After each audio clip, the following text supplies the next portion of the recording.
अस्सलाम वालेकुम स्टूडेंट्स, आज का हम लोगों का इंशाल्लाह 5th सेशन स्टार्ट करेंगे हम रिसर्च मेथडोलॉजी का।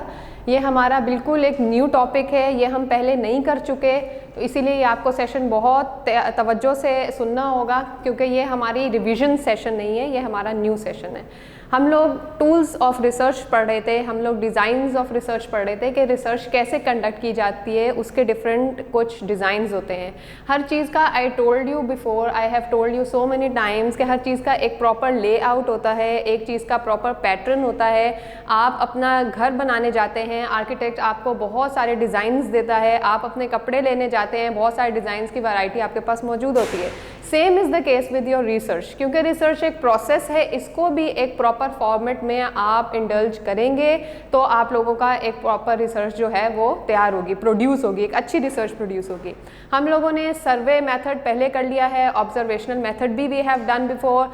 अब जो न्यू हमारा टॉपिक है दैट इज़ कंटेंट एनालिसिस। ठीक है, इसके slides I will forward you, मैं आपको फॉरवर्ड कर दूंगी स्लाइड्स, लेकिन स्लाइड्स के में जो मटेरियल है वो इंशाल्लाह बहुत इजी टर्म्स में यूज़ किया हुआ है, आप उसको रीड कर सकते हैं इंशाल्लाह। कोई भी ऐसी बात नहीं होगी जो आपको ना समझ आए। अगर स्टिल कोई ऐसी क्यूरी है तो you can always let me know through any means of communication by whatever you are comfortable with. ठीक है, तो कॉन्टेंट एनालिसिस बेसिकली है क्या? ये हमारा एक टूल ऑफ रिसर्च है, हमारी रिसर्च की टेक्निक है, हमारी रिसर्च का डिज़ाइन है। If you look at this very carefully, content, ये हमारा ओरिजिनेट हुआ है कंटेंट से। कंटेंट मीन्स कोई भी ऐसी चीज़ जो हमारे पास मौजूद हो, ठीक है, जो हमारे पास मौजूद हो, जो किसी चीज़ में इवन के मौजूद हो, जो मटेरियल आपके पास मौजूद हो। And the other word is analysis, यानी कि आपके पास जो कंटेंट मौजूद है आप उसका एनालिसिस करते हैं, right. You don't produce your own material, आप अपना खुद से ओरिजिनेट करने नहीं जाते, कंटेंट उठाने नहीं जाते पॉपुलेशन के पास या सैम्पल के पास, बल्कि आपके पास वो ऑलरेडी रिटन होता है in the form of text. ठीक है, लिखत में आपके पास वो होता है। अब टेक्स्ट में आपके पास कौन कौन सी चीज़ें आ सकती हैं? You can have your books, journals, emails, laws, informational documentaries जो आपके पास रिटन फॉर्म में हो, ठीक है, पब्लिशिंग आपके पास जितनी भी हो, पब्लिशेस, तो ये तमाम चीज़ें आपकी टेक्स्ट में आती हैं और ये आपके पास कंटेंट में होता है। अगर आप किसी बुक को भी उठा के देखें तो बुक के पहले इनिशियल पेजेस में, उसके बाद आपके पास एक बहुत इंपॉर्टेंट पेज आता है टेबल ऑफ कंटेंट्स। ठीक है, यानी कि वो एक टेबल होता है, एक लिस्ट डाउन किया होता है कि इस बुक के अंदर आपको कौन कौन सी चीज़ें मिलेंगी, कौन कौन से टॉपिक्स मिलेंगे, आपको क्या कंटेंट मिलेगा, राइट। तो कंटेंट एनालिसिस बेसिकली वही मतलब है कि ऑलरेडी आपके पास कोई कंटेंट होता है जिसका आप लोगों ने एनालिसिस करना होता है and it is mostly in the written form, आप उसका एनालिसिस करते हैं। ये एक रिसर्च का डिज़ाइन है, राइट। अब उसको मैंने ट्री डाउन कर लिया है, आपकी जितनी भी ये स्लाइड्स हैं हमने उसको ट्री डाउन कर लिया है मोस्ट इंपॉर्टेंट फैक्टर्स में, मोस्ट इंपॉर्टेंट हेडिंग्स में, ताकि you can understand it in a better way. सबसे पहले हमारा प्रोसेस ऑफ कंटेंट एनालिसिस, हर चीज़ का प्रोसेस होता है। सर्वे का भी एक प्रोसेस होता है कि you have to prepare questionnaires and you have to disseminate towards your population. इसी तरह आपका ऑब्जर्वेशनल मैथड का भी एक प्रोसेस होता है कि कैसे आपने चीज़ों को सिस्टमैटिकली ऑब्जर्व करना है। Same is the case with content analysis. इसका प्रोसेस क्या होता है? सबसे पहले यू आइडेंटिफाई कि व्हाट आर योर डाटा, आपका डाटा क्या है, वेदर इट इज़ क्वालिटेटिव और whether it is quantitative, right. आप डिसाइड करते हैं कि आपका डाटा क्या है, राइट। अब वो देखें, कंटेंट को कभी भी आपने मिक्सअप नहीं करना कि डाटा है आपके पास already. You don't have the data when you are undergoing the process of content analysis. आपके पास डाटा मौजूद नहीं है, आपने डाटा ओरिजिनेट करना है, उसी कंटेंट से ओरिजिनेट करना है। ठीक है, तो पहले आप आइडेंटिफाई करेंगे कि आपका डाटा क्या है, राइट। फॉर एग्जाम्पल आपने न्यूज़पेपर्स की हेडलाइंस ले ली हैं, 5 न्यूज़पेपर्स हैं, leading newspapers of the country हैं, उसके आपने हेडलाइंस ले ली हैं और हेडलाइंस में आपने देखना है कि वॉयलेंट कंटेंट कितना है, वॉयलेंट वर्ड्स कितने ज़्यादा यूज़ हुए हैं। तो फिर आप अपना डाटा डिफाइन करेंगे कि I am looking for the words and phrases which are very much related to the violence, कि जो जिस चीज़ में वॉयलेंस आ जाता है। ठीक है, यहाँ पे इमोशनल आप देखना चाहते हैं कि कौन सी आपकी चीज़ है जो कि इमोशनली वो टच कर रही है। तो आप डाटा डिफाइन करते हैं कि आपका डाटा क्वालिटेटिव होगा या क्वांटिटेटिव होगा। डाटा को कोड किया जाता है। कोडिंग मैंने आपको बताई थी कि क्या चीज़ होती है। जब आप कोड करते हैं किसी भी चीज़ को, इट मीन्स के देखें मशीन है ना, कंप्यूटर है, वो आपकी क्या चीज़ अंडरस्टैंड करेगी, सिर्फ binary language 0 and 1, right? So this is how you code your data. Let me revise it for you कि you always code your data in the terms of 1 or in the terms of 0 and so on, right? Numerically आप उसको code down कर लेते हैं। For example you say कि मैंने जो question collect किया, या we are not discussing question in content analysis, जो मैंने एनालिसिस किया, जो मैंने कंटेंट रीड किया, हेडलाइंस में मैं देखना चाह रही हूँ कि वायलेंट कंटेंट कितना है और मेरे पास स्पोर्ट्स कंटेंट कितना है, कितनी मेरी हेडलाइंस वायलेंट होती है, कितनी मेरी हेडलाइंस वायलेंट से ज़्यादा, बल्कि ये अच्छा वर्ड है कि कितनी इंतशार फैलाने वाली होती है, ठीक है, आपकी ब्रेकिंग न्यूज़ जिस तरह होती हैं, और उसमें स्पोर्ट्स कंटेंट कितना है। तो I will code it like this कि जो अगर मेरा स्पोर्ट कंटेंट होगा, I will say that I will write in one form. मैं SPSS में जब इसको डालूंगी, SPSS I have told you, statistical package for social sciences, ठीक है। तो जब मैंने स्पोर्ट की कोई न्यूज़ पढ़ी, स्पोर्ट का कोई वर्ड आया, तो मैंने ठक से डाल दिया 1। और अगर मेरे पास कोई पॉलिटिकल न्यूज़ आ जाती है, हेडलाइन में मेरा एक डाटा पॉलिटिकल भी है, तो मैंने डाल दी 2। अगर मेरे पास कोई पॉलिटिकल के अलावा कोई सोशल न्यूज़ आ जाती है या कोई सोशल क्लैमिटी की न्यूज़ आ जाती है फॉर एग्जाम्पल, तो I can put 0 as a code, right. अब मैंने अपना ये जो डाटा है बेसिकली इसको क्या किया है, कोडेड किया है, इनकोड कर दिया है मैंने, राइट। तो इसीलिए आप अपने सबसे पहले डाटा डिफाइन करते हैं और डाटा को आप कोडिंग करते हैं इसकी, फिर आप डाटा की डिफाइन करते हैं, डेफिनेशन ऑफ डाटा। यहाँ पे डाटा के डेफिनेशन से मुतल्लिक है ऑपरेशनलाइजेशन। ऑपरेशनलाइजेशन हम लोगों ने बहुत दफ़ा पढ़ा है। It is from the root word, it is originated from the root word operation. Let me take the marker which is dark. Operation, ठीक है, ये आपका वर्ड ऑपरेशन से निकला है। Operation means something in function, something in practice, ठीक है। कोई भी चीज़ प्रैक्टिस में हो, कोई भी चीज़ फंक्शन में हो, आप बोलते हैं कि चीज़ ऑपरेशनल है या ये चीज़ ऑपरेशनल नहीं है। तो आप अपने डाटा को ऑपरेशनल करते हैं, यानी कि आप अपने डाटा के जो वेरिएबल्स आपने निकाल लिए, कि आप देखना चाह रहे हैं स्पोर्ट न्यूज़ कितनी आती हैं हेडलाइंस में, पॉलिटिकल न्यूज़ कितनी आती हैं हेडलाइंस में, सोशल न्यूज़ कितनी आती हैं हेडलाइंस में। तो you look for these kind of words, these kind of phrases, कि स्पोर्ट्स के मुतालिक क्या क्या फ्रेज हो सकते हैं। Cricket, hockey, championship, football league championship, ठीक है, राउंड्स, फिनाले, ग्रैंड, सेमीफाइनल। तो ये सारे फ्रेजेस किससे रिलेटेड है, स्पोर्ट्स से। आपने स्पोर्ट्स को मजीद ऑपरेशनलाइज कर दिया, आपने इसको मजीद डिफाइन कर दिया, राइट। इसी तरह पॉलिटिकल में आप क्या देख सकते हैं, कोई ऐसे फ्रेजेस होते हैं सियासी, गैर सियासी या मुतासिरा, ठीक है, या इस तरह होते हैं जोर आजमाई, इस तरह की कोई भी आपके सियासी जो टर्म होते हैं इन द उर्दू न्यूज़पेपर्स, और इसी तरह कुछ वर्ड्स होते हैं इन योर इंग्लिश न्यूज़पेपर्स। तो आप उसको पॉलिटिकल में आपने उसको ऑपरेशनलाइज कर दिया, आपने अपने वर्ड्स को, अपने डाटा को, अपने वेरिएबल को मजीद फंक्शनल कर दिया। क्यों? ताकि you want the data, you want your data in quantitative mode. अच्छा बेटा, एक चीज़ बहुत ज़रूरी है कि कंटेंट एनालिसिस हम करते क्यों हैं, because we want to originate the data in quantitative form, ठीक है। मोस्टली हम लोग इसलिए करते हैं, हमें क्वांटिटेटिव फॉर्म में डाटा चाहिए होते हैं, लेकिन ये चीज़ ज़रूरी नहीं है, आप क्वालिटेटिव में भी कर सकते हैं। लेकिन मोस्ट ऑफ द टाइम, ठीक है, 90% of the time it is done to mould your data into quantitative way, right. अच्छा, यहाँ पे आपको बात समझ आएगी कि आपके डाटा क्या है। सबसे पहले आपने डिफाइन करना है, then you define your data in the word of operationalisation. Then boundaries of analysis, हर चीज़ की लिमिटेशंस, हर चीज़ की बाउंड्रीज बहुत ज़रूरी हैं। ये तो इस्लाम ने भी हमें चीज़ सिखाई हुई है ना, कि हर चीज़ की, हमारी वे ऑफ लिविंग की भी कोई बाउंड्री है, कोई हद होती है, कोई लिमिट होती है हर चीज़ की। हर चीज़ डिलिमिटाइज्ड अच्छी भी नहीं लगती, ठीक है। तो इसी तरह हम लोग जो एनालिसिस कर रहे हैं अपना कंटेंट एनालिसिस, इसकी बाउंड्रीज क्या हैं, ये रिसर्चर को पहले डिफाइन करना होता है। बाउंड्रीज से क्या मुताल्लिक है, बाउंड्रीज से क्या मतलब कि आपका सर्टन एरिया, स्पेसिफिक एरिया, आपका जो टारगेट है वो क्या है, आप ये कर क्यों रहे हैं कंटेंट एनालिसिस, ठीक है। क्या आप ये देखना चाह रहे हैं कि हमारे जो न्यूज़पेपर्स हैं वो पॉलिटिकल खबरें ज़्यादा छापते हैं हेडलाइंस में, जो फ्रंट पेज पे होती हैं, या वो सोशल न्यूज़पेपर, सोशल हेडलाइंस ज़्यादा छापते हैं, या स्पोर्ट्स हेडलाइंस आपको ज़्यादा नज़र आती हैं।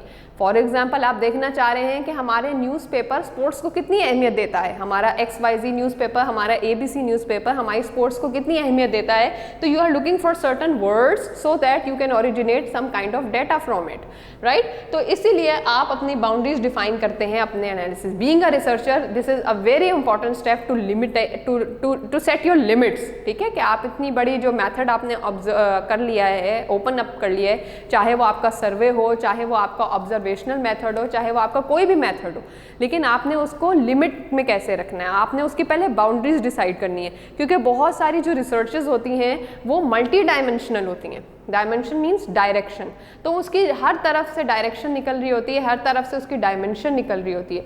The thing which is very much important over here is that you decide yourself कि इसकी ये बाउंड्री इंपॉर्टेंट है, इसकी ये डायरेक्शन इंपॉर्टेंट है, इसकी ये डायमेंशन हमें नहीं चाहिए, we will omit it। तो being a researcher this is a very important responsibility on your shoulders।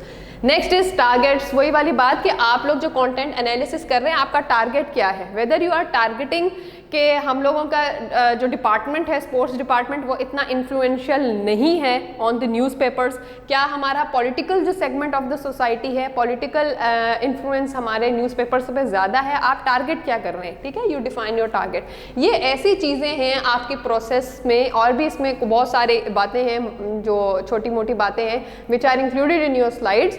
तो when you read it you will get to know, but the most important ones are over written over here, ठीक है। तो जब भी आप कोई भी process start करते हैं, रिसर्च का कोई भी डिज़ाइन स्टार्ट करते हैं, उसमें ये चीज़ें ऐसी हैं जो आपको पहले से पढ़नी होती हैं, कोई चीज़ें ऐसी हैं जो आपको पहले से डिफाइन करनी होती हैं, राइट। सो इसके बाद we will come to the advantages. हर चीज़ का एडवांटेजेस होती है, हर चीज़ की डिसएडवांटेजेस होते हैं। कंटेंट एनालिसिस के बहुत सारे एडवांटेजेस हैं। सबसे जो मेन एडवांटेजेस हैं इसके, we can look it into it.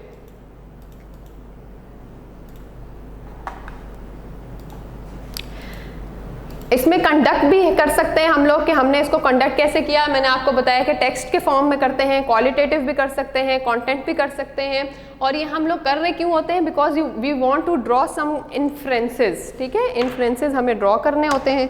कोई डार्क सा मार्कर मिल जाए, इन्फ्रेंसेस, ये ठीक है, इन्फ्रेंस, ठीक है। ये आपको स्टैटिस्टिकल रिसर्च में और आपकी मैथडोलॉजिकल रिसर्च में बहुत ज़्यादा ये वर्ड मिलेगा। इन्फ्रेंस मीन्स के आप possible truth, possibility of truth को बता देते हैं कि ये शायद ये ऐसा हो सकता है, ट्रूथ है ये, आप उसको डिक्लेयर कर देते हैं। This is a step before your publishing your final theory. आप थ्योरी से निकालने से पहले इन्फ्रेंसेस ड्रॉ करते हैं। तो कंटेंट एनालिसिस भी आप इसीलिए कर रहे होते हैं because you want to draw certain inferences about the thing which is undergoing your study, right. Now back to the advantages. हम इसके एडवांटेजेस स्टडी करते हैं।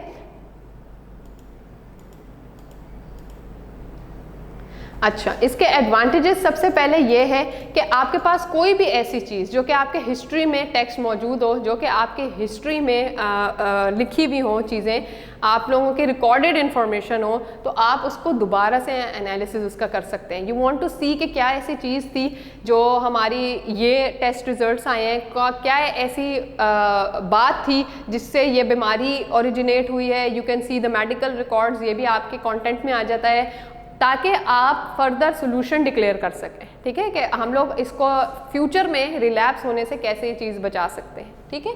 तो ये फर्स्ट पहला इसका एडवांटेज है। इसके बाद इसके एडवांटेजेस में आ जाते हैं कि आप डायरेक्टली कम्युनिकेशन को देख रहे होते हैं, ठीक है। आप टेक्स्ट को देख रहे हैं, आप कोई बुक रीड कर रहे हैं, आप कोई लॉ का डॉक्यूमेंट पढ़ रहे हैं, whatever you are having in your hands right now, वो आपके पास direct access to the communication होता है। और बीइंग अ रिसर्चर ये बहुत बड़ा एक प्लस पॉइंट होता है आपके पास, जब आपके पास एक direct source of data collection मौजूद हो, ठीक है, इसमें कोई थर्ड पार्टी इन्वॉल्व नहीं होती। तो ये इसका बहुत बड़ा एडवांटेज है कि आपके पास होते हैं, you look directly at the communication. उसके अलावा आपके पास ऑप्शन होता है, you can offer both qualitative result और क्वांटिटेटिव ऑपरेशन भी आप इसमें कर सकते हैं। Operation quantitative operation means you bring this thing in practice in numerical form, ठीक है। आप नंबर की फॉर्म में जब इसको कर देंगे तो it will be in your quantitative manner. इसके अलावा ये आपको कल्चरल इंसाइट और हिस्टोरिकल इंसाइट बहुत देता है। For example, you want to have a content analysis on the earthquake of 2008 में जो earthquake आया है उसके मुतालिक जितने भी आर्टिकल्स हैं, उसके मुतालिक जितनी भी हेडलाइंस हैं, आप ये देखना चाहते हैं कि earthquake एक 2008 को हमारे 5 लीडिंग न्यूज़पेपर्स ने कैसे कवर किया फॉर एग्जाम्पल, तो आप 5 लीडिंग न्यूज़पेपर्स का जो आपके पास चीज़ें होंगी वो आपके पास कंटेंट होगा, ठीक है। आप देखेंगे कि उसने कैसे जो है, आप फिर अपना डिफाइन करेंगे कि मेरी ये चीज़ें हैं, मेरे ये वेरिएबल्स हैं जिसको मैंने ऐसे ऑपरेशनलाइज किया है। फिर आप उसमें देखेंगे, you see for yourself कि अब इसमें इस कंटेंट को मैंने कैसे एनालाइज करना है, whether I should go for the qualitative approach और whether I should stay with the quantitative one, right. तो आपके पास इंसाइट होता है। कंटेंट एनालिसिस का बहुत बड़ा एडवांटेज ये है कि हिस्ट्री की कोई भी आप कंटेंट उठा के, हिस्ट्री का कोई भी इंसिडेंट या एक्सीडेंट उठा के you can have your own analysis, ठीक है। इसके अलावा it can be used for the expert systems, यानी कि डेवलपमेंट ऑफ एक्सपर्ट सिस्टम कर सकते हैं। देखें, जाहिर है आपने कोई चीज़ पास्ट से लर्न की तो आप फ्यूचर में उसकी जो है चीज़ से बच सकते हैं। अगर वो चीज़ डेंजरस थी, it was not good for you in any way, तो आप फ्यूचर में उस चीज़ से बच सकते हैं। तो इसका एक एडवांटेज ये भी है कि फ्यूचरल एस्पेक्ट्स आपके पास बहुत आ जाते हैं, आप फ्यूचर में सेफ साइड पे हो जाते हैं। नेक्स्ट कि आपके पास ये कॉम्प्लेक्स मॉडल्स डेवलप करता है, क्योंकि ह्यूमन लैंग्वेज बहुत एक कॉम्प्लेक्स प्रोसेस है, एक बहुत कॉम्प्लेक्स सिस्टम है, एक टेक्निक है। तो आपके पास हर न्यूज़पेपर की देखें अलग स्टाइल होता है लिखने का, हर न्यूज़पेपर के स्टोरी कवर करने का अलग स्टाइल होता है। इवन बात सेम होती है लेकिन उनकी हेडलाइंस अलग होती हैं। See, this is how complex things are. तो आप एक कॉम्प्लेक्स स्ट्रक्चर को समझते हैं तो ये जाहिर है, जब आप एक कॉम्प्लेक्स स्ट्रक्चर को समझते हैं तो आपके पास वैरायटी ज़्यादा प्रोड्यूस होती है। नेक्स्ट आपके पास when done well it is considered exact research method. जब आप इसको अच्छे तरीके से करते हैं तो ऑब्वियसली आपका रिसर्च मेथड काउंट होता है। As a student of the universities, students do this, students do undergo this process, content analysis को प्रेफर करते हैं। फॉर एग्जांपल स्पोर्ट्स की उन्होंने देखनी है कवरेज या पॉलिटिकल कवरेज देखनी है, तो वो मैगजीन्स में जो भी उनके मैगजीन्स हों which they want to select as their sample, तो वो उसमें ले लेते हैं। तो कंटेंट एनालिसिस एक प्रैक्टिकल मेथड है, ये एक रिसर्च का एक ऐसा मेथड है जो कि प्रैक्टिस में रहता है, एक ऐसा मेथड है जो कि एप्लीकेबल है, ठीक है, और ये अच्छा कंसिडर भी किया जाता है। तो जब आप लोग अपने आगे थीसिस के लिए या रिसर्च रिपोर्ट के लिए ऑप्ट करेंगे तो you can always go for content analysis as well. और स्पेशली जब ऐसी पेंडेमिक सिचुएशन है जबकि you can not collect your data from survey method, आप क्वेश्चनर से मेथड से डाटा नहीं कलेक्ट कर सकते, आप इंटरव्यू से डाटा कलेक्ट नहीं कर सकते, आना जाना बिल्कुल ट्रांसपोर्टेशन वगैरह बंद है, आपकी लोकोमोशन बंद है, तो this method is considered very much ideal for your report. Okay, ऐसी सिचुएशन में जब आपके पास ऐसे हाथ पांव आपके बंधे हों। अब हर चीज़ के एडवांटेजेस भी होते हैं और डिसएडवांटेजेस भी होते हैं। ये इसको इरेज कर देते हैं सो दैट आपकी डिस्ट्रैक्शन ना हो।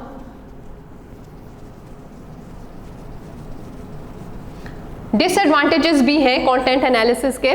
सबसे पहला इसका डिसएडवांटेज ये है कि extremely time consuming.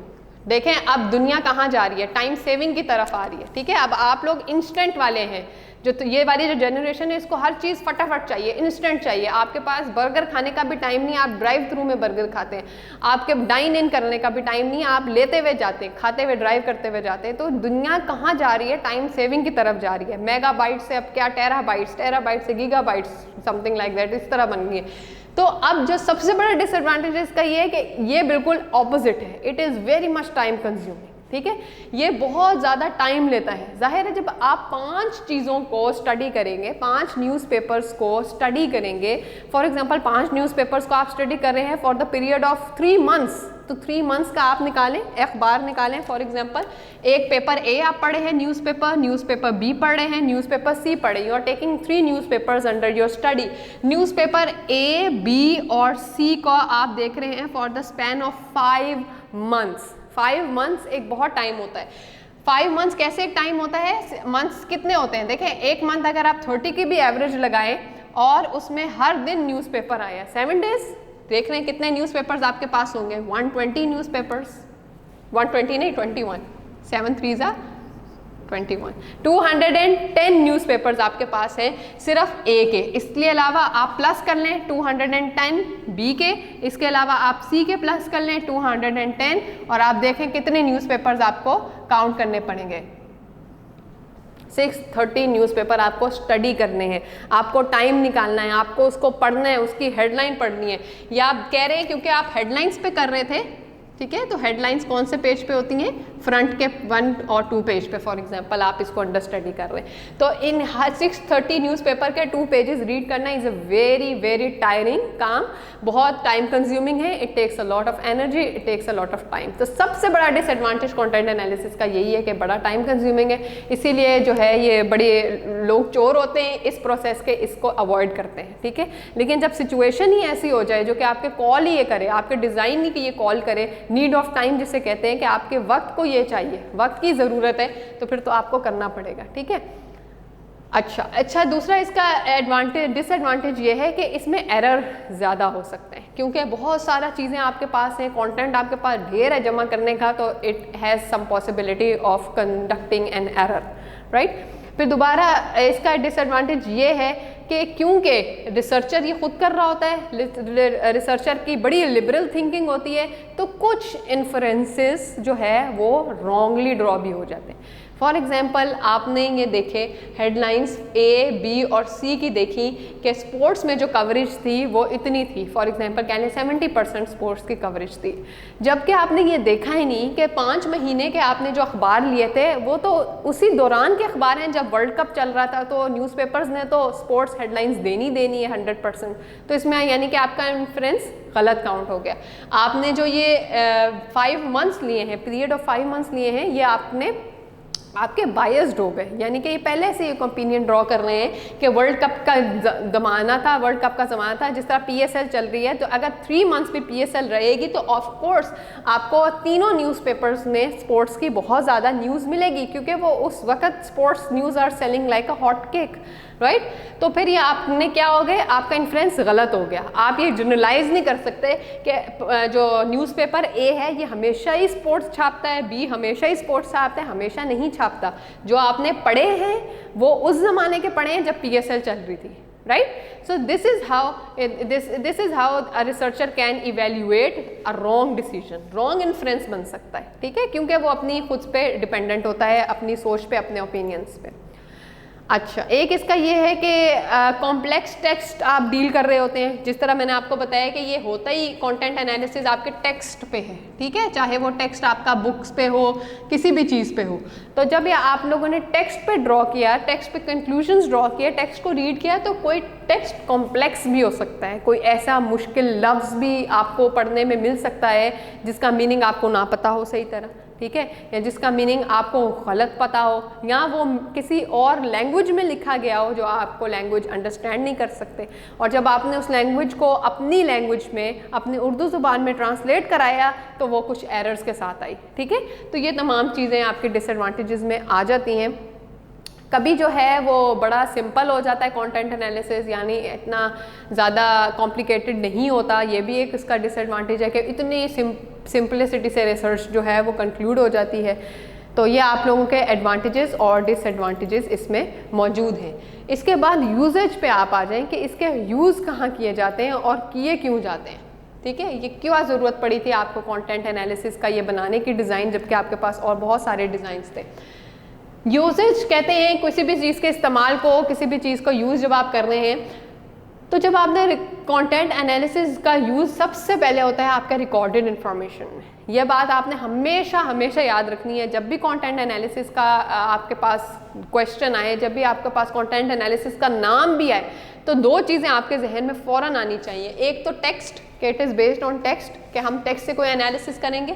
Secondly it is recorded information. Recorded information आपकी हो सकती है, कोई बुक्स हो सकती हैं, कोई आपके पास डॉक्यूमेंट्रीज हो सकती हैं, तमाम उन चीज़ों में आपके पास ये मौजूद होगी इन्फॉर्मेशन जो प्री प्लान्ड आपके पास है, प्री ऑक्यूपाइड है आपके लिए, राइट, पहले से मौजूद है, अभी एग्जिस्ट नहीं कर रही। Whether it is in past और whether it is in present, it is in your hands in a full form, ठीक है। अभी कोई आप डेवलपिंग स्टोरी नहीं होती है। डेवलपिंग स्टोरी क्या होती है, जो कि by the span of every 2 hours और 3 आवर्स और 20 मिनट्स वो डेवलप होती है और आपको स्टोरी आगे आती रहती है। Things are different when you are studying content analysis. इसका यूज़ सबसे ज़्यादा रिकॉर्डेड इन्फॉर्मेशन पे होता है और सेकेंडली इंफॉर्मेशनल स्टडीज़ पे होता है। इंफॉर्मेशनल स्टडीज़ कौन सी होती हैं? Psychology, sociology and studies like these, ठीक है। जब आप लोगों ने साइकोलॉजी की बहुत सारी चीज़ों को, कंटेंट को आपने एनालाइज कर लिया, आपने उसके ऊपर कंटेंट एनालिसिस अप्रोच एप्लीकेबल कर दी, तो you can get to know. और एक तरीके से नहीं आप इसको कर सकते, बहुत तरीक़ों से कर सकते हैं, ठीक है। अब हर दफ़ा आप लोगों के पास डिफरेंट चीज़ आएगी, क्योंकि अगर आप लोगों ने डिफरेंट वेरिएबल्स उसमें सेलेक्ट किए होंगे।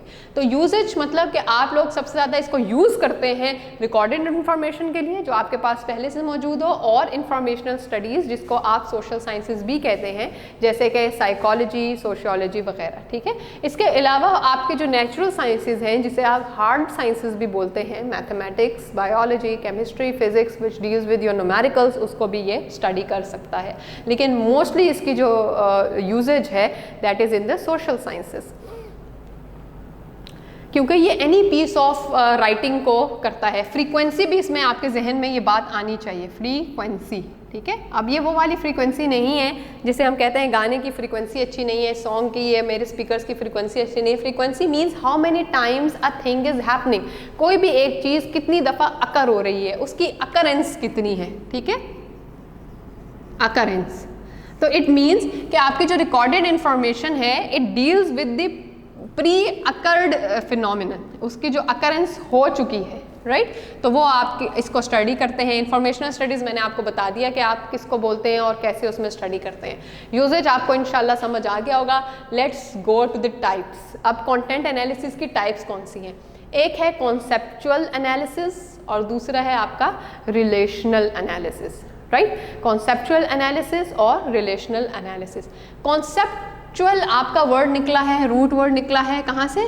कॉन्सेप्ट से। हमेशा look for the root words कि ये कहाँ से ओरिजिनेट हुए हैं, ताकि आपको चीज़ें बहुत अच्छे तरीके से समझ आ जाएं। कॉन्सेप्चुअल एनालिसिस मीन्स कि आप जिसको कंटेंट का एनालिसिस करते हैं, you look for the concepts. हम लोगों का सबसे फर्स्ट सेशन था ही कॉन्सेप्चुअलाइजेशन और ऑपरेशनलाइजेशन पे था, कॉन्सेप्ट्स पे था कि कॉन्सेप्ट्स क्या होते हैं। कॉन्सेप्ट्स आर योर वेग आइडियाज़, फ्यूजी कॉन्सेप्ट्स, जो कि आपके माइंड में, अगर मैं आपको बोलती हूँ वेल्थ, तो आपके जहन में दौलत आ जाती है, कॉन्सेप्ट आ जाता है, ठीक है। आपके जहन में फॉर एग्जांपल मुझसे कोई बात करेगा एजुकेशन की, तो मेरे जहन में आ जाएगा नंबर ऑफ डिग्रीज, और अगर मैं किसी और से बात करूंगी एजुकेशन का, तो उसके जहन में आ जाएगा curricular activities plus extra curricular activities, ठीक है। इसी तरह मैं हेल्थ की बात करूं अगर, तो मेरे जहन में आएगा कि हेल्दी इंसान वो होता है जो कि फिट है, और दूसरे के जहन में हेल्दी इंसान क्या हो सकेगा? जो कि रोज़ एक्सरसाइज करता हो, जो भी करता हो। मीन्स के हर किसी के माइंड में जो कॉन्सेप्ट होता है वो डिफरेंट होता है। इसीलिए जब आप कॉन्सेप्चुअल एनालिसिस करते हैं, कंटेंट एनालिसिस में व्हेन यू अप्रोच ये वाली आप अडॉप्ट करते हैं, तो you look for the concepts in the content, ठीक है, कि इस कंटेंट में आपके कौन कौन से कॉन्सेप्ट यूज़ हुए हैं।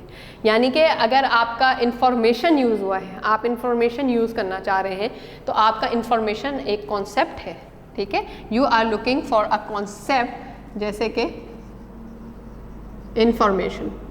इंफॉर्मेशन आपका कॉन्सेप्ट है। आपको नहीं पता किस तरह की इंफॉर्मेशन आपको चाहिए, कौन सी इंफॉर्मेशन की बात हो रही है, लेकिन बस ये पता है कि you are looking for the concept in this content, conceptual analysis. तो कॉन्सेप्चुअल एनालिसिस उसको बोलते हैं जिसमें आप सिर्फ आपकी जो तवज्जो होती है वो कॉन्सेप्ट्स पे होती है, ठीक है।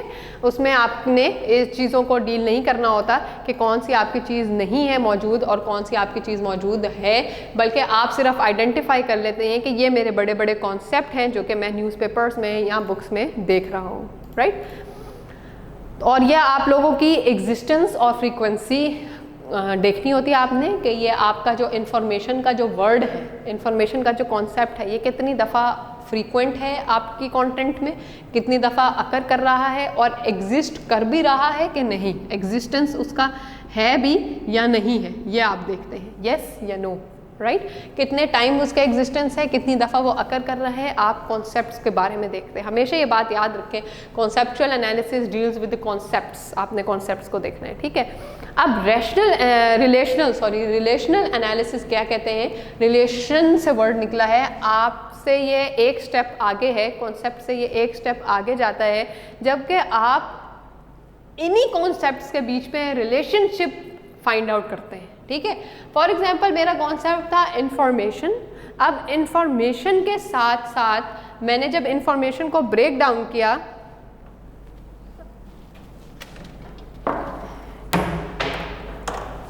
इंफॉर्मेशन को जब मैंने ब्रेक डाउन किया, इंफॉर्मेशन वॉज द कॉन्सेप्ट, एक बहुत बड़ा कॉन्सेप्ट है, ठीक है। अब मैंने जब इंफॉर्मेशन जब मैं डील कर रही थी, when I was only looking at the word information, that I was doing my conceptual analysis, but when I move towards my relational analysis, तो मैं इंफॉर्मेशन के नीचे देखूंगी कि कौन से ऐसे वर्ड्स हैं जो इनफॉर्मल भी यूज़ किया हुआ है, इंफॉर्मेशनल भी यूज़ किया हुआ है, ठीक है, इन्फॉर्म्ड भी यूज़ किया हुआ है, ठीक है, मिस इन्फॉर्म्ड भी यूज़ किया हुआ है। Understand, this is how I see कि इस इन्फॉर्म्ड का इस इंफॉर्मेशन से क्या ताल्लुक है, इनफॉर्मल का इंफॉर्मेशन से क्या ताल्लुक है, और इंफॉर्मेशनल वर्ड का इस कॉन्सेप्ट से क्या ताल्लुक है। When I will look in the content carefully, तो जब मैं अपने कंटेंट में अपने कॉन्सेप्ट के बीच में ही, कॉन्सेप्ट के ही रिलेशनशिप्स को डिस्कस करती हूँ, डिस्कशंस हम उसमें रिलेशनशिप्स फाइंड आउट करते हैं, तो we say that we are doing relational analysis. Relational analysis हम करते हैं कंटेंट एनालिसिस का, ठीक है, हम उनके रिलेशनशिप्स को एग्जामिन करते हैं। ये भी एक एग्जाम्पल आपकी स्लाइड्स में गिवन है। फॉर एग्जाम्पल इंफॉर्मेशन को आपने देखा, इंफॉर्मेशन, इन्फॉर्म या फॉर्मेशन, उनके बीच में फ्रेजेस में क्या रिलेशनशिप है, ठीक है। अगर कोई वर्ड फॉर्मेशन यूज हुआ है, लाइक दिस फॉर्मेशन यूज हुआ है, तो ये फॉर्मेशन का इंफॉर्मेशन से क्या ताल्लुक है। इन दोनों में ये जो पूरा वर्ड आपने यूज़ किया था, इन्फॉर्म एंड इंफॉर्मेशनल, ये फ्रेजेस में क्या रिलेशनशिप है, क्या ये रिलेशनशिप ऐसा है which is satisfying to your concept, या ये रिलेशनशिप ऐसा नहीं है which does not needed by your concept. तो आप रिलेशनल एनालिसिस में अपने कॉन्सेप्ट्स के बीच में जो रिलेशनशिप होता है, आप उसको स्टडी करते हैं। अंडरस्टैंड, ये ज़रूरी इसलिए होता है क्योंकि बहुत सारी बातों में, बहुत सारे कॉन्सेप्ट को जब आप ट्री डाउन करते हैं, बहुत सारे कॉन्सेप्ट को जब आप एक्सटेंड करते हैं, तो आप उस कॉन्सेप्ट में ये चीज़ें देखते हैं कि कौन सी मेरी चीज़ इस कॉन्सेप्ट को सही तरीके से डिफाइन कर रही है। फॉर एग्जाम्पल, व्हेन आई से वेल्थ, व्हेन आई से वेल्थ, ठीक है, wealth is a concept. Wealth से आपके पास क्या आ सकती है, आपकी इनकम भी आ सकती है, ठीक है, आपके क्या आ सकते हैं, बॉन्ड्स भी आ सकते हैं, number of bonds you have, और शेयर्स भी आ सकते हैं, number of shares you have, plus property, how much property do you own, ठीक है। प्रॉपर्टी में क्या चीज़ें आ सकती हैं, आपकी कार आ सकती है, कौन सी कार है आपके पास, कितनी कार्स हैं आपके पास नंबर ऑफ हाउसेज आ सकते हैं, how many houses do you own, आपके पास नंबर ऑफ लैंड्स आ सकते हैं, कितना ज़्यादा लैंड है आपके पास, कितना बड़ा लैंड है आपके पास। ये सारी चीज़ें आपकी प्रॉपर्टी को डिफाइन करती हैं और प्रॉपर्टी आपकी वेल्थ को डिफाइन करती है। Same is the case with the income. Income में आप देखें कि आपकी डेली कितनी इनकम होती है, अगर आप डेली के कोई वेजेस पे, प्लस आपकी मंथली कितनी इनकम होती है, ठीक है। अच्छा, कुछ इनकम पेड होती हैं इन कैश, जैसे कि आपको कैश में आपको दी जाएगी, कुछ इनकम के साथ आपके पास फैसिलिटीज़ आती हैं, इंश्योरेंस वगैरह, ठीक है, दीज आर द फैसिलिटीज़। लेकिन ये क्या चीज़ें आपको डिफाइन कर रही है, इनकम को डिफाइन कर रही है। इसी तरह बॉन्ड्स होते हैं, इसी तरह शेयर्स होते हैं। तो जब आपने अपने एक कॉन्सेप्ट को ब्रेक डाउन कर दिया, ठीक है, और तो उसके बीच में बहुत सारी ये चीज़ें बन गई, ऑपरेशनलाइज जब आपने अपने कॉन्सेप्ट को किया, तो इनके बीच में ऑब्वियसली कोई ना कोई रिलेशनशिप होगा, और ये रिलेशनशिप आपके कॉन्सेप्ट पे ही जाके फिनिश होता है, आपके कॉन्सेप्ट को आइडेंटिफाई करता है। तो इट मीन्स कि आप जब रिलेशनल एनालिसिस करते हैं, तो you study about the relationships, ठीक है, existing between your concept, right. For example, land की फ्रीक्वेंसी आप देखेंगे, कितनी लैंड है आपके पास, हाउसेस की फ्रीक्वेंसी देखेंगे, कार की फ्रीक्वेंसी देखेंगे, या एग्जिस्टेंस देखेंगे। सबसे पहले तो एक चीज़ होती है existence, that whether the thing is existed, yes और नो। एक चीज़ के दो ही चीज़ हो सकते हैं ना पॉसिबल आंसर्स, या तो आप कहेंगे कि येस दिस एग्जिस्ट, और यहाँ पर आप कहेंगे नहीं, हाँ नहीं, दो ही बहुत खूबसूरत चीज़ें हैं, पता नहीं वाली ये जो है ना इंसान ने खुद बना दी है। जिस तरह आप जियो की न्यूज़ पे अक्सर सुनते हैं कि बहुत सारे हमने पोल किया, हमने पूछा क्या ये चीज़ होनी चाहिए, तो किसी ने कहा हाँ होनी चाहिए, बहुत सारे लोगों ने कहा नहीं होनी चाहिए। लेकिन आप बहुत ज़्यादा शॉक होते हैं, सॉरी मेरा माइक गिर गया है, जब ये आपके पास आता है कि ये this is yes, this is no and this is don't know. यानी कि ऐसे भी लोग जो है वो एग्जिस्ट करते हैं जिनको पता ही नहीं। देखें, आपसे पूछा जाए कि आज सूरज निकला है, आपके पास दो पॉसिबल आंसर्स होंगे, हाँ निकला है, नहीं निकला, ये पता नहीं क्यों नहीं निकला है, तो ये आपके पास सही आंसर नहीं आएगा। ठीक है, let me pin up my mic first. ठीक है, तो आप लोगों ने जब भी एग्जिस्टेंस दिखाते हैं अपने कॉन्सेप्ट का, जब आपने रिलेशनशिप फाइंड आउट करनी हो, तो यू डिसाइड योरसेल्फ कि वेदर द थिंग एग्जिस्ट और whether the thing doesn't exist, right. तो फिर उसके बाद आप उसकी फ्रीक्वेंसी पर चले जाते हैं। एग्जिस्ट तो करती है, अब कितनी दफ़ा वो एग्जिस्ट कर रही है वो आप देखते हैं। यानी कि इंफॉर्मेशन जो थी आपने जो ली है, पॉलिटिकल इंफॉर्मेशन आपने डिस्कस की है कोई, ठीक है, पॉलिटिकल न्यूज़ आपने देखी, आप पॉलिटिकल न्यूज़ देख रहे हैं कि जो मेरा अखबार है अखबार ABC है, मेरा न्यूज़पेपर ABC, वो पॉलिटिकल न्यूज़ कितने टाइम्स पब्लिश कर रहा है। तो पॉलिटिकल की बहुत सारी चीज़ें जो हैं आपने देख ली, उसमें आपने देख लिया इन्फ्लुएंशियल एक वर्ड होता है, ठीक है, कंट्रोवर्सी एक वर्ड होता है, पॉलिटिकल कंट्रोवर्सी।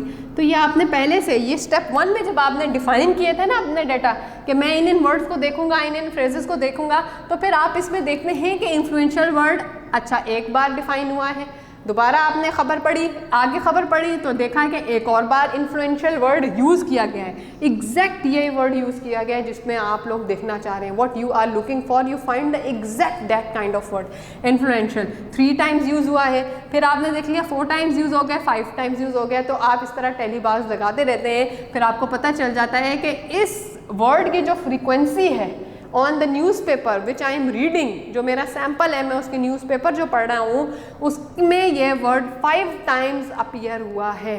तो फिर आपके पास ये डाटा आ गया इन्फ्लुएंशियल का। इसी तरह आप कंट्रोवर्सी में जाएंगे, इसी तरह आप पॉलिटिक्स में जाएंगे, या कोई पॉलिटिकल वर्ड हो, या पॉलिटिसाइज्ड वर्ड हो, या पॉलिटिकल इंसिडेंट कोई वर्ड हो, आप उसका रिलेशन देखते हैं कि आपके कॉन्सेप्ट से कितना रिलेशन है। क्योंकि ये मेरा पॉलिटिक्स से निकला था, पॉलिटिक्स मेरा कॉन्सेप्ट था और ये मेरे जो रिलेशन थे ये उनसे थे। इसको मैं पॉलिटिकल भी लिख सकती हूँ और पॉलिटिसाइज्ड भी लिख सकती हूँ। कोई भी इवेंट जो अक्सर पॉलिटिसाइज नहीं कर देते हैं, हम लोग कहते हैं कि सियासी बुनियादों पे देख रहे हैं या सियासी मफाद के लिए देख रहे हैं, तो ये मफाद, बुनियादें, ये सारी ऐसे वर्ड हैं जो कि आपके लिंक करते हैं टू द कॉन्सेप्ट। तो what you do in relational analysis, you study the relationship that exist between your concept, कि इनमें कितना एग्जिस्ट कर रहा है, एग्जिस्ट कर भी रहा है कि नहीं, और कितने एक्सटेंडेड लेवल पे एग्जिस्ट कर रहा है, कितने टाइम्स एग्जिस्ट कर रहा है, कितनी फ्रीक्वेंसी पे एग्जिस्ट कर रहा है। ठीक है, तो 2 ही इसकी टाइप्स हैं। जब भी आपके पास कंटेंट एनालिसिस का कोई भी क्वेश्चन आए तो आपको ये दोनों जो है एनालिसिस करनी होती हैं, दोनों ही टाइप्स डिफाइन करनी होती हैं। जिस तरह हमने इन्फॉर्मेशन, और हमेशा मैं हमेशा आपको इनकरेज करती हूँ कि एग्जाम्पल दे के, जिस तरह मैंने यहाँ पे इन्फॉर्मेशन की एग्जाम्पल दी, एग्जाम्पल दे के चीज़ों को समझाएं, स्पेशली टाइप्स, और एक एग्जाम्पल को आगे लेके चलें। पॉलिटिकल को लेकर भी मैंने आपको एग्जाम्पल समझा दी है, आपको इन्फॉर्मेशन की एग्जाम्पल भी समझा दी है, तो इसीलिए आप भी कोई एक एग्जाम्पल सेलेक्ट कर लें और इसी को आगे लेके चलें। जब हमने इन्फॉर्मेशन का वर्ड देखा तो फिर आप लोग ये देख सकते हैं कौन सी information, security information, network information, political information, sport information. अब ये जितनी भी 4 चीज़ें हैं, इनका एक कॉन्सेप्ट यानी इन्फॉर्मेशन से क्या ताल्लुक़ है, ये आप रिलेशनल एनालिसिस में बनाते हैं। क्यों वजह है कि रिलेशनल एनालिसिस ज़्यादा अच्छा कंसिडर किया जाता है कॉन्सेप्चुअल एनालिसिस से, क्योंकि ये स्टडी करता है between the lines. Between the lines means कि आपकी चीज़ों के बीच में जो एग्जिस्टेंस है of the variables of your relations which are link to your concepts, ये वो स्टडी करता है। ठीक है, इसलिए ये अच्छा कंसिडर भी किया जाता है। टाइप्स आपकी यहीं पे कंप्लीट हो गई, 2 ही आपकी टाइप्स थी। Now go to the goals. Goals क्या होते हैं? हर चीज़ के देखें, आपके करने का कोई पर्पस होता है कि आप किसी मकसद को हासिल करना चाह रहे होते हैं, आपने कोई सेट एजेंडाज बनाए होते हैं, आपने कोई सेट गोल बनाया हुआ है, and you want to carry out those goals, you want to fulfil those goals. तो सबसे पहले जो है कंटेंट एनालिसिस का सबसे बड़ा गोल ये होता है, जो कि हमें बाकी रिसर्चेस में नहीं मिलता, वो है अनस्ट्रक्चर्ड कंटेंट को आप रिड्यूस करते हैं। अनस्ट्रक्चर्ड कंटेंट कौन सा होता है? जो बिल्कुल एक पैराग्राफिकल वे में लिखा हुआ है, एक बहुत बड़ी खबर है आपके पास, ठीक है, which comprises of your 7 to 90 words. 7 to 90 words का एक पैराग्राफ है, ठीक है, अनस्ट्रक्चर्ड है, बहुत सारी बातें उसमें लिखी हुई हैं।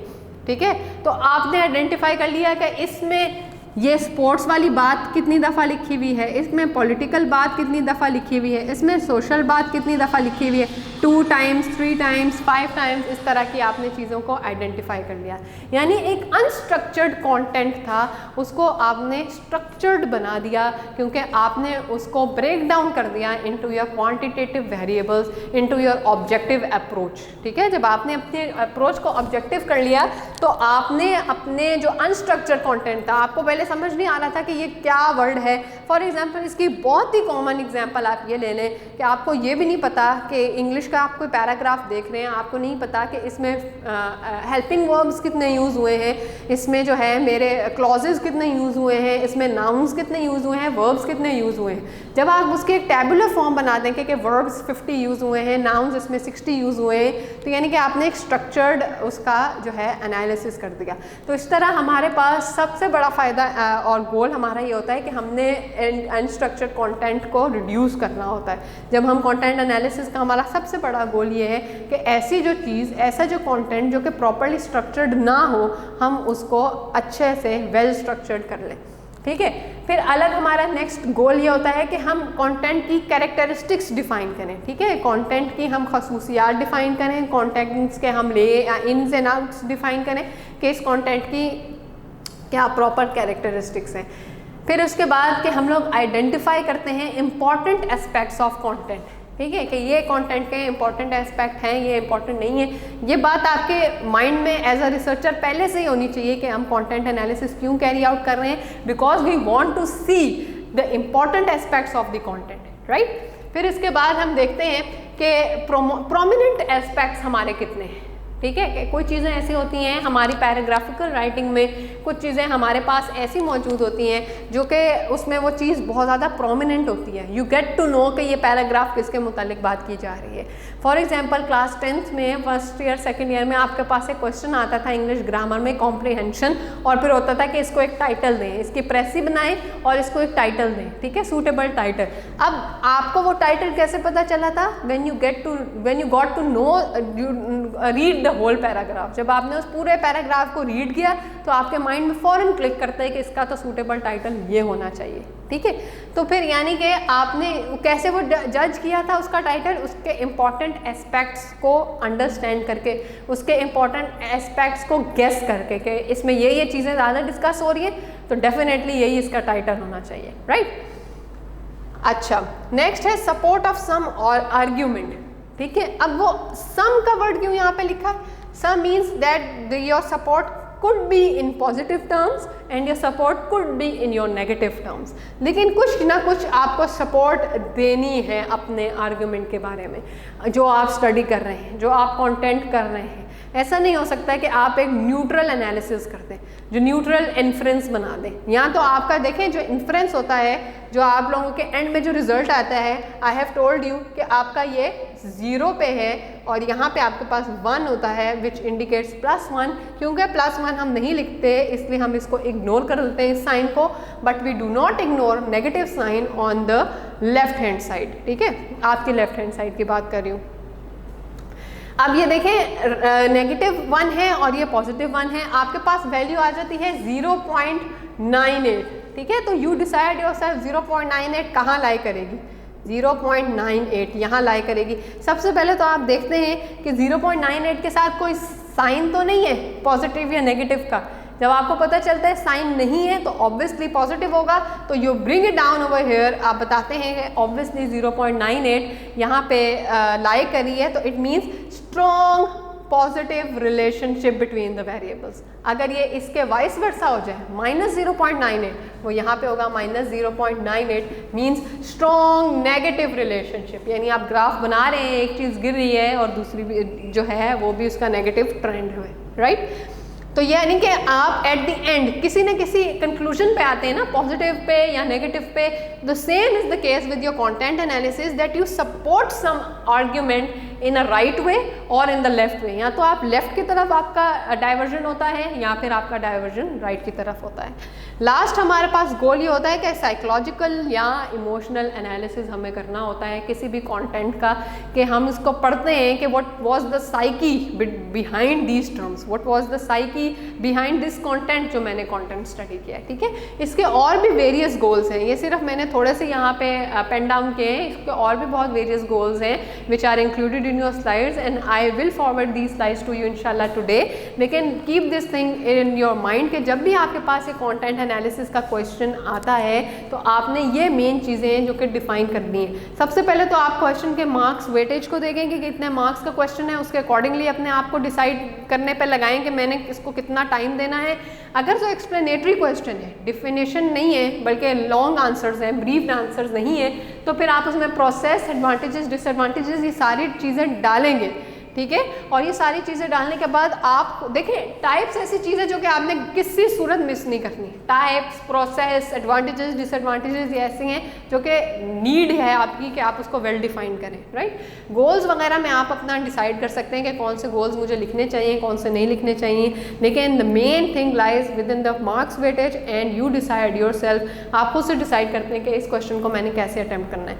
ये हमारे यहाँ पे एक जो टॉपिक है हमारी कोर्स आउटलाइन का, एक न्यू टॉपिक हमने कवर किया है, ये अल्हम्दुलिल्लाह फिनिश हो गया है और इंशाल्लाह ये आपको बहुत अच्छी तरीके से समझ आ गया होगा। अगर नहीं भी समझ आया and you have various queries regarding this, you can always contact me so that I can answer your questions. इसके बाद इंशाल्लाह जो हमारा नेक्स्ट सेशन होगा उसमें हम new approach of research study करेंगे, ठीक है। इसलिए इसके साथ हम यहीं पे अपना सेशन को वाइंड अप करते हैं। स्टे सेफ एवरीवन, अंदर रहें तो महफूज रहेंगे। Keep yourself safe and keep others safe also. Thank you so much and अल्लाह हाफिज़।